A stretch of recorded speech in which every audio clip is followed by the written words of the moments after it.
Bismillah. Assalamualaikum warahmatullahi wabarakatuh. Innal hamdalillah nahmaduhu wa nasta'inuhu wa nastaghfiruh wa na'udzu billahi min shururi anfusina wa sayyiati a'malina.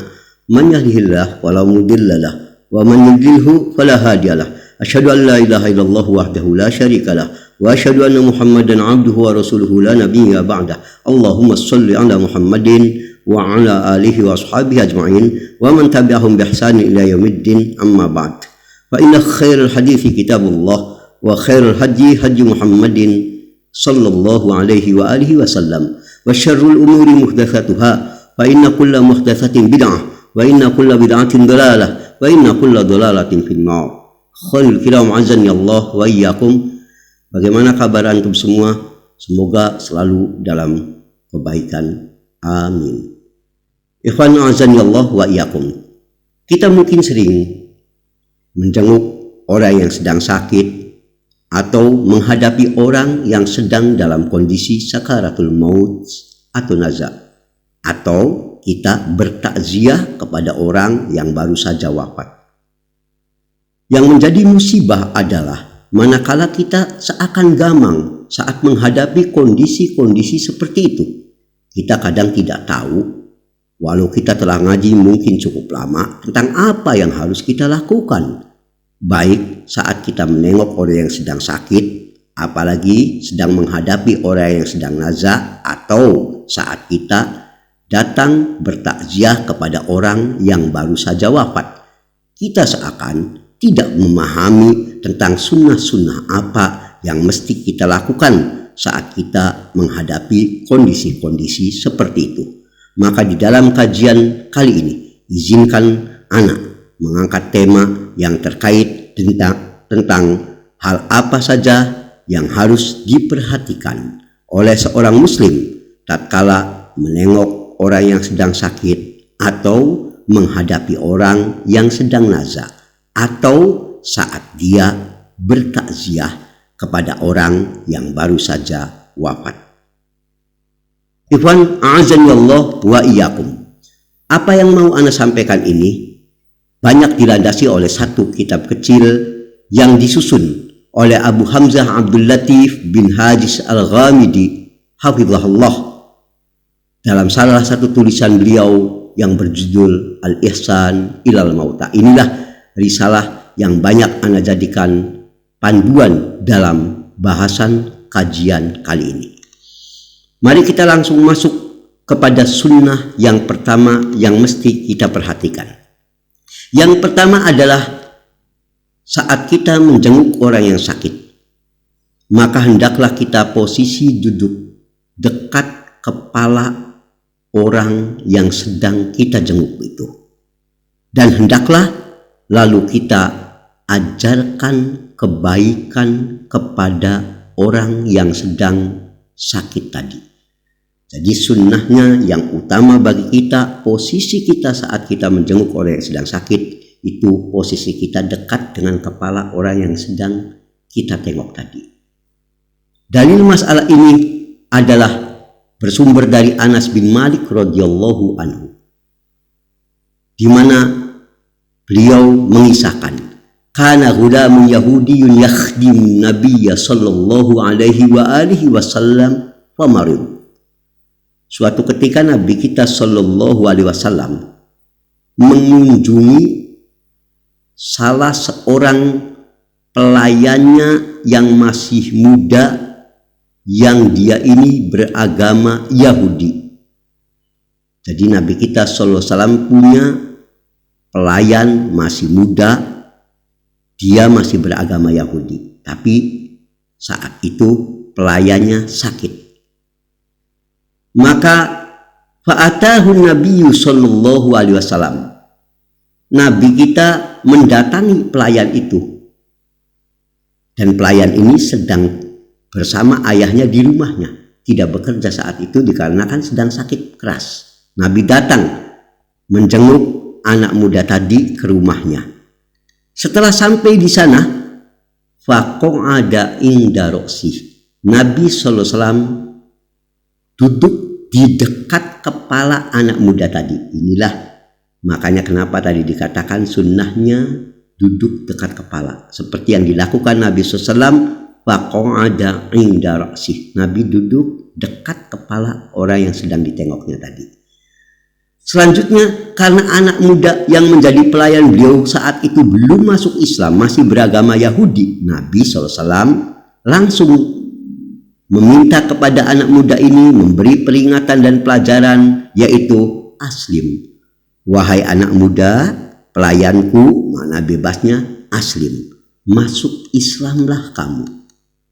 Rupanya anak muda ini bimbang. Di situ ada ayahnya. Menunggui dia dan Nabi SAW tahu ayahnya juga masih Yahudi. Maka anak muda ini bingung atas permintaan majikannya, yakni Nabi SAW yang meminta Islam. Maka dikatakan fanadhara ila abihi wa huwa indah. Anak muda ini melirik ke ayahnya seakan-akan minta isyarat.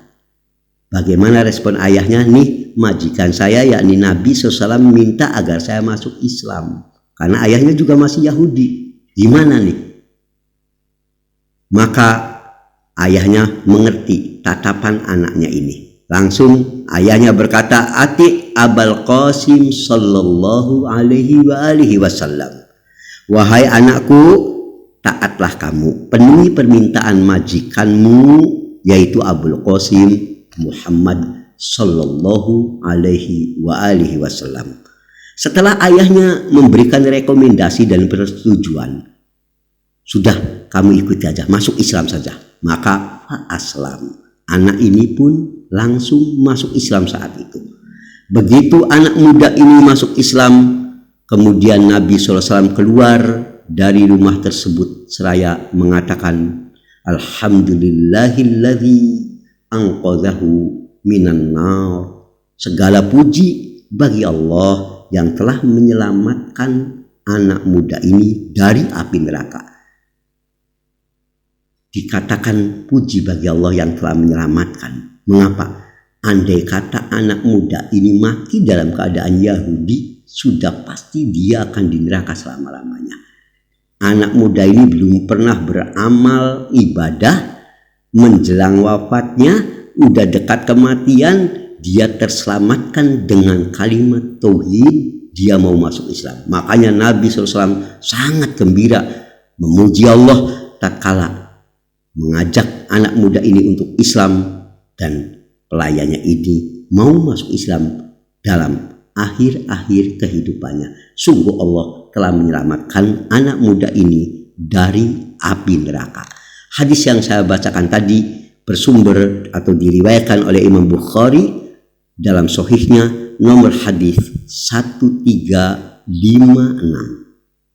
Dari hadis tadi menunjukkan apa yang Ana sampaikan di awal bahasan, di antara sunnah yang pertama terkait saat kita menjenguk orang sakit, apalagi dalam keadaan mendekati sakaratul maut, adalah duduklah di dekat kepala orang yang sedang sakit tadi, yang sedang kita tengok tadi, seraya kita menyeru kebaikan. Tetap, selagi dia masih memiliki kesadaran, kita sampaikan kebaikan. Itu sunnah yang pertama. Kita masuk sunnah yang kedua. Sunnah yang kedua adalah tanamkan kepada orang yang sedang sakit, apalagi kalau sakitnya sudah berat, tanda kematian sudah nampak padanya. Tanamkan dua sifat yang harus ada pada setiap kaum muslimin, yaitu sifat ar-roja, harap, dan al-khawf, takut. Kita sampaikan kepadanya, tanamkan. Sebagai seorang muslim, kita harus selalu memiliki dua sifat ini, yaitu sekali lagi al-khawf, ar-raja, rasa harap, yaitu kita berharap, berbaik sangka akan kemurahan Tuhan kita. Sesungguhnya Dia Tuhan kita, Allah, Tuhan yang maha lembut, yang Dia sangat sayang kepada kita. Jangan putus asa atas rahmatnya dan berbaik sangkalah kepada Allah. Ini roja. Tapi tidak cukup roja. Yang kedua, al-khawf, rasa takut. Yaitu kita takut karena kita mengingat betapa banyak dosa-dosa kita yang selama ini kita lakukan. kemaksiatan yang kita lakukan. Gabungkan sifat ini. Satu sisi kita raja berharap pada ampunan dan kebaikan Tuhan kita. Satu sisi kita pun merasa takut akan azab Allah akibat dosa-dosa kita yang kita lakukan. Hendaklah ini tertanam pada jiwa kita. Terlebih orang yang sedang menghadapi saat-saat dekatnya ajal. Apa yang Ana sampaikan ini didasarkan pada hadis yang bersumber dari Anas bin Malik radhiyallahu anhu yang mengisahkan anna Nabiyya sallallahu alaihi wa alihi wasallam dakhala ala syabin wa huwa fil maut. Suatu ketika Nabi sallallahu alaihi wasallam mengunjungi anak muda yang anak muda ini dalam kondisi sudah mendekati kematian.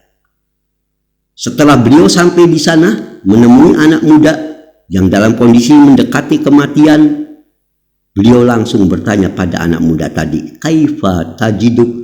Wahai anak muda, bagaimana kondisi jiwamu saat ini? Apa yang kau rasakan dalam benakmu saat ini? Dalam kondisi sakit, bahkan sakitnya sudah cukup parah, mendekati kematian. Apa yang kau rasakan dalam jiwamu? Maka anak muda ini menjawab, "Arjullah ya Rasulullah. Selalu aku ini berharap pada kebaikan Tuhanku, Allah. Aku berharap, roja, penuh harap, berbaik sangka, penuh harap. Dia tahu Tuhannya Tuhan yang maha lembut, Allah itu maha sayang dan sebagainya. Tetapi bersamaan itu, wa inni akhafu dzunubi. Tapi aku takut akan banyaknya dosa-dosa yang aku lakukan," kata anak muda tadi. Kita lihat di sini anak muda ini menggabungkan unsur roja. Dia berharap kepada kebaikan Tuhannya, tapi di satu sisi dia pun takut akan dosa-dosanya. Mendengar ini, Nabi kita sallallahu alaihi wa alihi wasallam langsung berkomentar, "La yajtami'an fi qalbi 'abdin fi mithli hadzal maut." Tidaklah berhimpun dua sifat ini pada seorang hamba. Dua sifat ini jika berhimpun pada seorang hamba, yaitu sifat ini yang dimaksud adalah ar-roja wal khauf, rasa harap, rasa takut. Kalau ini berharap ada sifat ini pada seorang hamba, maka kata Nabi sallallahu alaihi wasallam, "Illa a'tahu Allahu ma yarju." Pasti Allah akan berikan apa yang selama ini dia roja, harapan. Dia berharap kepada kebaikan Tuhannya dengan sifat rojanya, Allah akan berikan. Dan wa amanahu mimma yakhaf, dan Allah pun akan memberikan keamanan dari rasa takut yang dia khawatirkan tadi. Dia takut dengan dosa-dosanya, dia takut dengan banyaknya kemaksiatan yang dia lakukan, dia merasa gentar kepada Allah. Ketika itu ada pada jiwanya, maka Allah akan berikan keamanan. Insya Allah, Allah akan ampuni kehilafannya, dosa-dosanya. Asal tadi berhimpun dua sifat, roja dan khauf. Ikhwan, a'azani Allah wa iyyakum. Hadis yang tadi Anda sampaikan tentang roja dan khauf tadi diriwayatkan oleh Imam Tirmidzi dan disahihkan oleh Syekh Al-Albani rahimahullah dalam Sahih At-Tirmidzi nomor hadis 983. Sekarang kita masuk pada sunnah yang ketiga. Sunnah yang ketiga ini yang banyak kita lalaikan. yakni mestinya kita selalu memberikan kepada orang yang sedang sakit, terlebih orang yang sedang sakit itu keluarga kita sendiri, apalagi orang tua kita sendiri, dengan pakaian yang bersih, yang suci, yang bagus. Kenyataannya kita terkadang kalau orang yang sedang kita hadapi ini orang yang sedang sakit, kita berikan pakaian seadanya, pakaian lusuh yang sudah compang-camping, bahkan naudzubillah tercampur najis, seminggu nggak pernah kita ganti-ganti. Dan itu kadang kita lakukan pada orang tua kita. Allahul musta'an. Padahal mestinya justru kalau kita menghadapi orang yang sedang sakit, apalagi jika sakitnya kita lihat sudah tampak parah dan tanda-tanda kematian dekat padanya, berikan pakaian-pakaian yang bagus, yang suci, yang baik.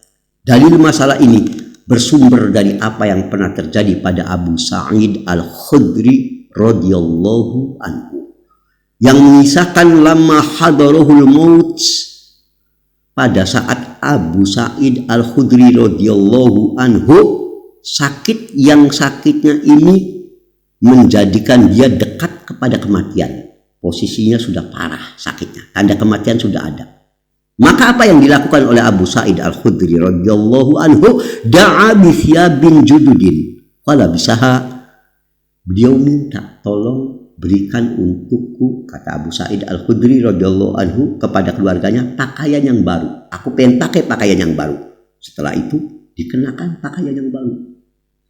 Pakai pakaian yang baru, bukan pakaian yang bolong, yang lusuh, yang apek, yang bau. Kalau kita yang begitu, kalau untuk orang sakit mestinya yang begini. Sunnahnya yang bagus, yang rapi, yang suci, bukan yang asal-asalan. Lalu apa?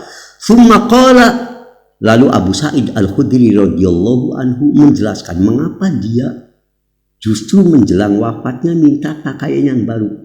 Karena aku, kata Abu Sa'id Al-Khudri radhiyallahu anhu, sami'tu Rasulullah SAW yaqul, pernah mendengar Nabi kita sallallahu alaihi wa alihi wasallam bersabda, innal mayyit yub'atsu fi thiyabihi allati yamutu fiha.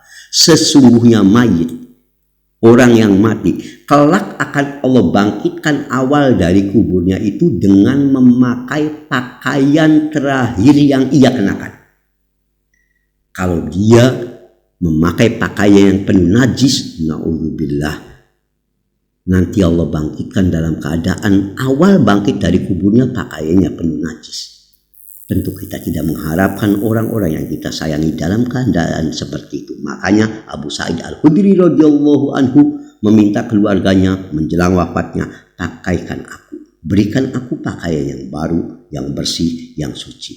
Ini adalah semestinya yang harus kita lakukan, apalagi jika itu terjadi pada orang tua kita yang sudah nampak tanda-tanda kematian padanya.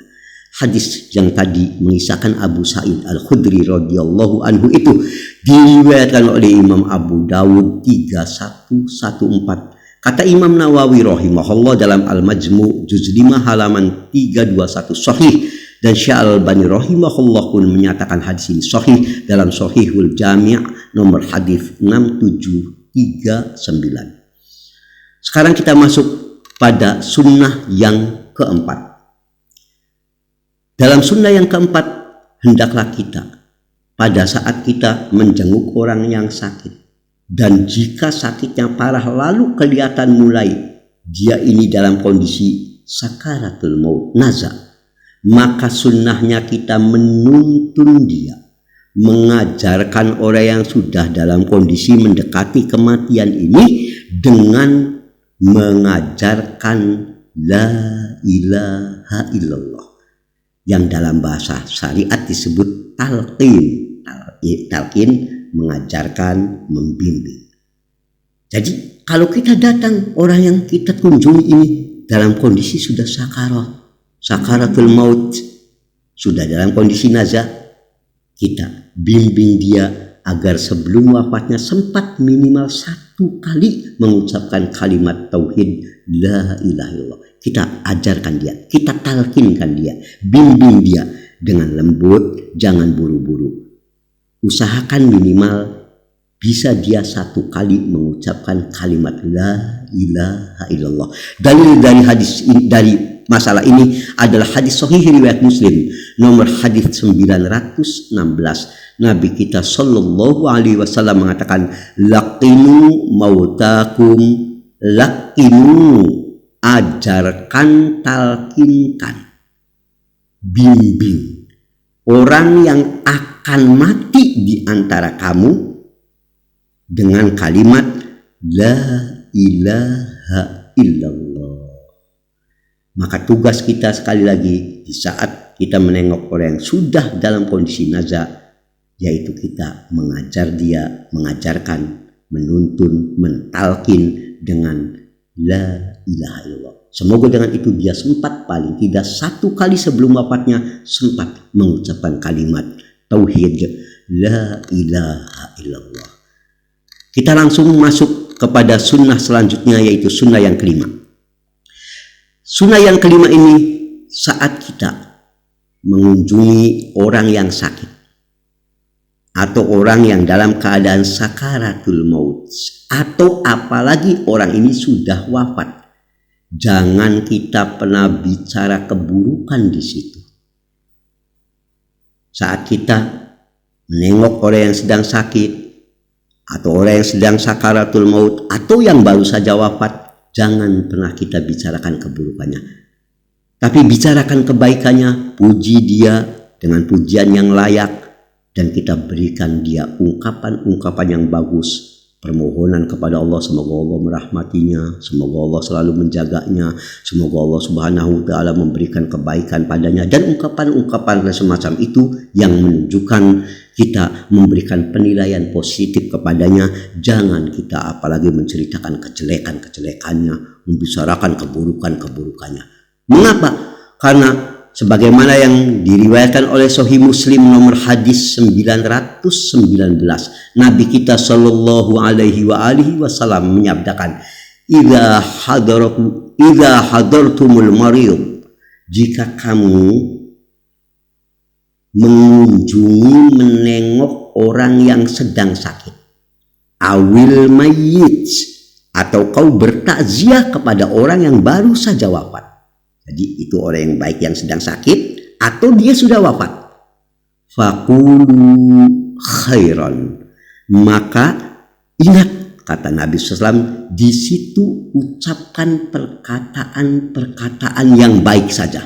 Mengapa? Fa innal malaikata yu'minuna ala ma taqulun, karena para malaikat yang ada di situ akan selalu mengaminkan apapun yang kamu baca. Masya Allah. Makanya kita tahu bahwa saat kita hadir di sisi orang yang sedang sakit atau di orang yang baru saja wafat, malaikat pun ada yang di situ. Dimana kalau kita berbicara buruk pada orang ini, sesungguhnya kita tidak memiliki kasihan kepada saudara kita. Sebab malaikat ikut mengaminkan, oh dia ini buruk, jahat. Malaikat langsung amin, amin. Makanya jangan yang buruk-buruk. Kita ucapkan yang baik-baik. Masya Allah, beliau itu dulu saat hidupnya seorang yang sangat berbudi, seorang yang penyantun, sehingga malaikat akan ikut amin, amin. Semoga Allah merahmati dia, semoga Allah mengampuni kekeliruannya, semoga Allah meninggikan derajatnya. Yang baik-baik, jangan berkata yang buruk-buruk, karena tadi ada malaikat yang hadir di situ yang mengaminkan doa kita. Yang keenam, jika kita saat hadir menengok orang yang sedang sakit atau sudah wafat, setelah wafat kita lihat saat ke sana mata mayit ini masih terbuka, karena kita terkadang melihat ada yang orang wafat matanya masih terbuka, maka segera yang kita lakukan, tutup matanya dengan cara diusap matanya sehingga matanya tidak lagi terbelalak. Ditutup dengan cara diusap, dengan cara yang lembut matanya, ya, sehingga sampai mata mayat ini tertutup. Terkadang memang ada mayat yang dia ini mati wafat dalam keadaan matanya masih terbuka. Mengapa mereka matanya masih ada yang terbuka? Hal ini ditandaskan oleh Nabi Shallallahu Alaihi Wasallam, idza hadartumu mautakum, jika kamu mengunjungi orang yang baru saja mati dan matanya ini masih terbelalak kemananya. Kita hadir di tempat kematian, ya, kita sedang ke sana takziah, lalu kita dapati orang yang baru mati ini matanya masih terbuka, faghmidul basar, kata Nabi SAW, tutuplah mata mayat ini.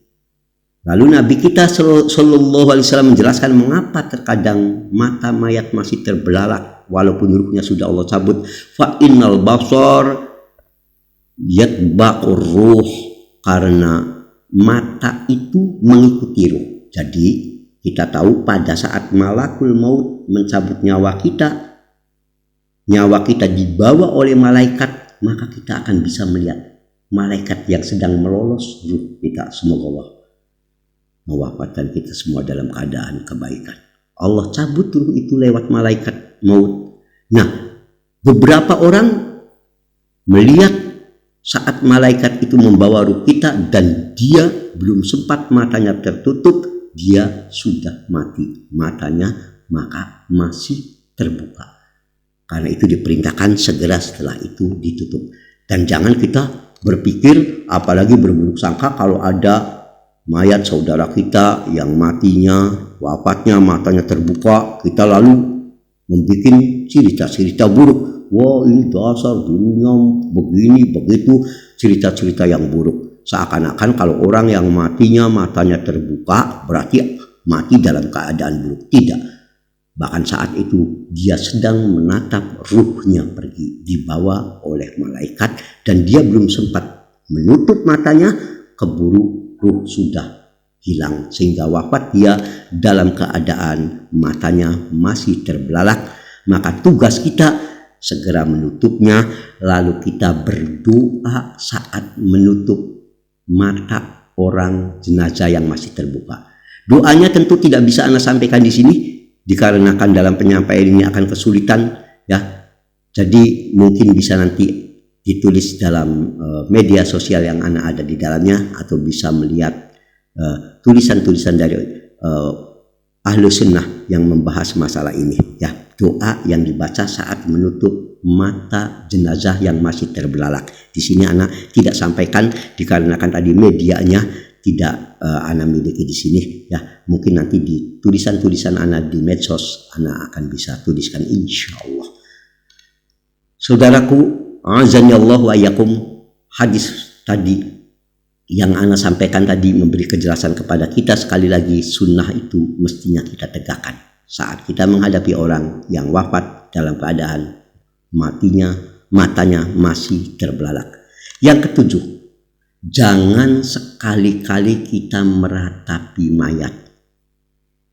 Kita boleh sedih, tentu wajar saat orang yang dekat dengan kita wafat, apalagi orang tua kita, anak kita, istri kita, saudara kita. Kita sedih wajar, kita meneteskan air mata wajar. Tapi jangan sampai kita niyahah. Niyahah itu meratap dengan cara yang melampaui batas, seperti menampar-nampar wajah, mengeluarkan kata-kata yang menunjukkan ketidakriduan kita atas takdir Allah.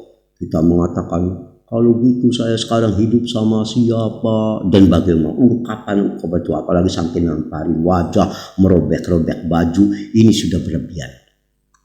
Dan sesungguhnya Nabi kita sallallahu alaihi wa alihi wasallam sampai mengingatkan, al-mayyit yu'azzabu fi qabrihi bimanih alaih.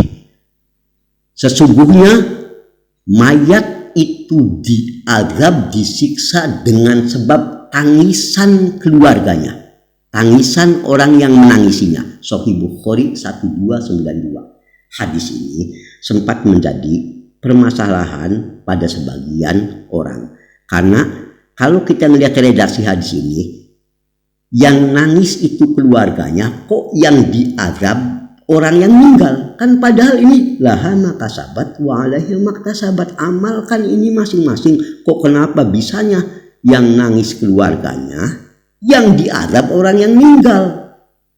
Maka para ulama lalu memberikan penjelasan atas kemuskilan hadis ini. Salah satu jawaban yang Ana anggap terbaik terkait masalah ini adalah, sesungguhnya jika seseorang yang dia ini tahu bahwa keluarganya memiliki kebiasaan kalau ada yang mati menjerit-jerit, meratap, melakukan berbagai kemungkaran, lalu di saat dia dalam posisi hidup, apalagi menjelang wafatnya, dia tidak pernah mau menasehati dulu keluarganya. Seperti dia ngomong, wahai saudaraku, kalau nanti aku wafat, jangan sampai ada di antara kalian yang meratapiku berlebihan. apalagi sambil menampar-nampar wajah, menjerit-jerit dengan penjeritan-jeritan yang tidak layak. Ketika orang ini tidak menasehati dulu keluarganya sebelum wafatnya, padahal dia sudah tahu kelakuan keluarganya begitu, maka dia diazab. Diazabnya dengan sebab dia tidak berupaya nahi mungkar, mencegah kemungkinan kemungkaran yang dibuat oleh keluarganya. Makanya hal itu dilakukan, diazabnya mayat ini dengan sebab dia tidak melakukan kemungkaran tadi. Tapi kalau kita sudah tahu keluarga kita kebiasaan begitu, lalu kita mengingatkan dulu kepada keluarga kita, awas kalau saya mati, jangan ada di antara kalian yang meratapi aku berlebihan, menjerit-jerit, menampar-nampar, mengeluarkan kata-kata yang menunjukkan ketidakriduan atas takdir.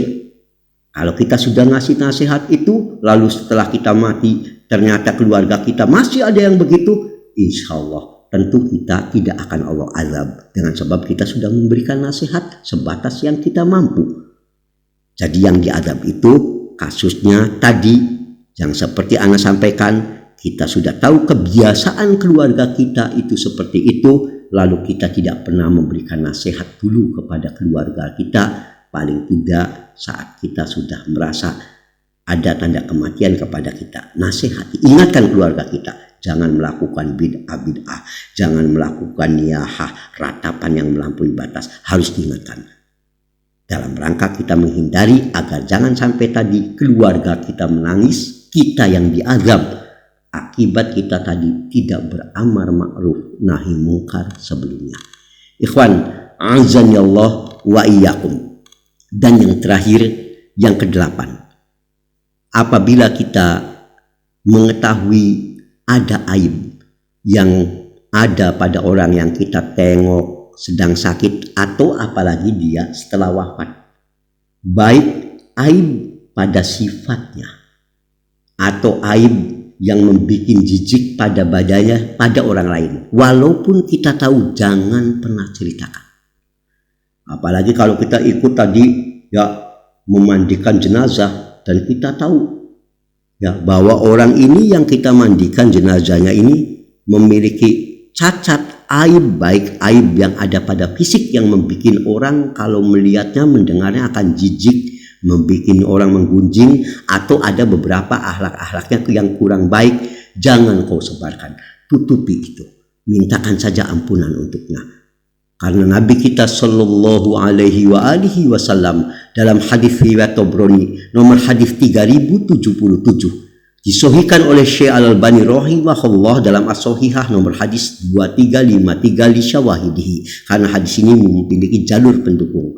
Bersabda beliau sallallahu alaihi wasallam, man ghassala mayyitan fasatarah, barang siapa yang memandikan jenazah lalu dia menutup aib yang ada pada jenazah tadi, maka Allah akan beri balasan yang baik pada orang yang tadi, yang ikut memandikan seraya menutupi aib pada jenazah, yaitu berupa satarahullahu minadz-dzunub. Allah pun nanti akan tutupi dosa orang ini. Bukankah kita semua ingin Allah tutupi dosa-dosa kita? Maka kalau ingin, saat kita tahu ada cacat, ada keburukan yang pada saudara kita, jangan kau sebarkan. Itulah 8 sunnah-sunnah yang Ana anggap penting Ana sampaikan pada kesempatan kali ini, dengan harapan ke depan tatkala kita menengok orang sakit atau menghadapi orang yang sedang nazak, atau saat kita hadir di tempat orang yang baru saja wafat, kita tidak lagi gamang karena kita telah mengetahui sejumlah sunnah-sunnah Nabi Sallallahu Alaihi Wasallam yang harus kita lakukan. Semoga bermanfaat bagi kita semua. Subhanakallahumma wa bihamdik, asyhadu an la ilaha illa ant, astaghfiruk wa atubu ilaik. Walhamdulillahi rabbil alamin. Wa sallallahu ala Muhammadin. Wassalamualaikum warahmatullahi wabarakatuh.